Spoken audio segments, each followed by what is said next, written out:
For most of human history, we fought enemies we can actually see. Armies, invaders, empires. But what about the enemies we can't see? The ones that just slip across borders, silent, carried on the wind, or in a single drop of water. Well, today, we're going to dive into the absolutely incredible story of how humanity finally learned to fight back, together. This quote from public health expert Paul Russell just hits the nail on the head. Nothing on Earth is more international than disease. And he was so right. I mean, think about it. Viruses and bacteria, they don't carry passports, right? They don't stop for border control. They couldn't care less about our political maps. And that has been a massive challenge for centuries. So that's the big question, isn't it? If the enemy completely ignores the lines we draw on a map, how in the world do you build a defense? The answer, as you can imagine, was not simple, and it took us a very, very long time to figure it out. For most of history, the honest answer was, we didn't. We didn't have a defense. Nations were pretty much on their own. So when a devastating cholera or plague epidemic came sweeping down the trade routes, each city, each kingdom was like an isolated fortress, completely blindsided and totally unprepared for the invisible threat that just showed up at their doorstep. One of our earliest strategies was this: quarantine. The word itself actually comes from the Italian for 40 days. That's how long ships from plague-infested regions had to wait before they could dock in Venice. But, this was a really messy, uncoordinated plan. Every port, every country had its own rules. And without really understanding the science of how diseases spread, it was frankly often pretty useless. So it became crystal clear that isolated walls and waiting it out just wasn't going to cut it. If the disease was international, well, the response had to be international too. And this realization led to the very first attempts to form alliances against our common microscopic enemy. You can see the first baby steps happening here. In 1851, a bunch of European countries met in Paris for the first ever International Sanitary Conference. It was a historic moment, but political squabbles meant they didn't agree on much. Then, a huge leap forward in 1902 with the Pan American Sanitary Bureau.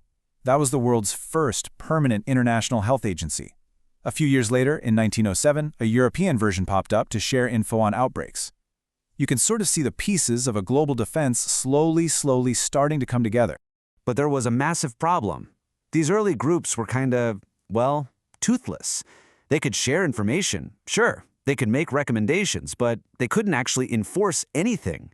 National pride and political rivalries always seemed to get in the way. Humanity needed something bigger, something with some real authority. A truly global solution. And after the absolute devastation of 2 world wars, that is exactly what we got. So let's talk about the real game changer, the World Health Organization. Born from the ashes of World War II, right alongside the United Nations, the WHO was designed from the ground up to be different. It was set up as a specialized, non-political agency. It was dedicated to one thing and one thing only: global health. And what's wild is how fast it all happened. In 1945, Brazil and China stand up and say, hey, we need to do this.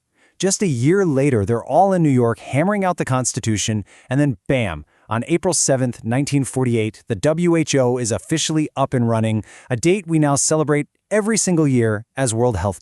And just listen to the sheer ambition of its mission, stated right there in its Constitution.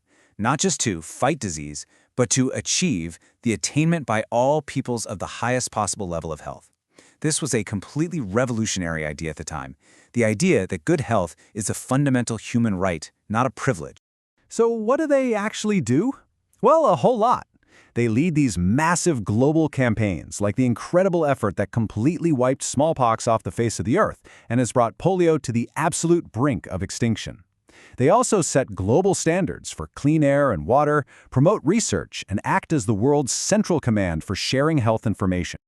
Today, the WHO has 194 member states. Just think about that for a second. It started with just 58 nations back in '48. That incredible growth into a truly universal organization just goes to show how deeply the world has embraced this idea that, you know what, we are all in this together. But here's the thing. The WHO doesn't do this alone, not by a long shot. You should really think of it as the quarterback of a massive global team, a whole ecosystem of organizations where everyone plays a crucial part. A huge partner, for example, is UNICEF. They were also created right after the war, at first just to help kids in war-torn Europe. But today, their mission is global, and they focus on all the foundational pillars of a healthy life for a child: vaccinations, nutrition, clean water, education, you name it.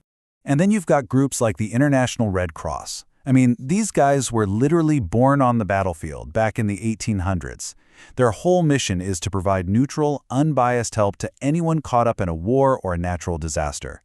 They are basically humanity's frontline medics, running into the most difficult situations you can possibly imagine. And this whole network is incredibly diverse. You've got financial powerhouses like the World Bank, funding huge projects like building new hospitals or sanitation systems. And then you've got non-governmental organizations, NGOs, the real boots on the ground. So think of it like this. The World Bank might fund the new water treatment system, but it's an NGO like CARE that's actually out there in a village teaching people how to use it safely. You need both the big picture funding and the small-scale fieldwork.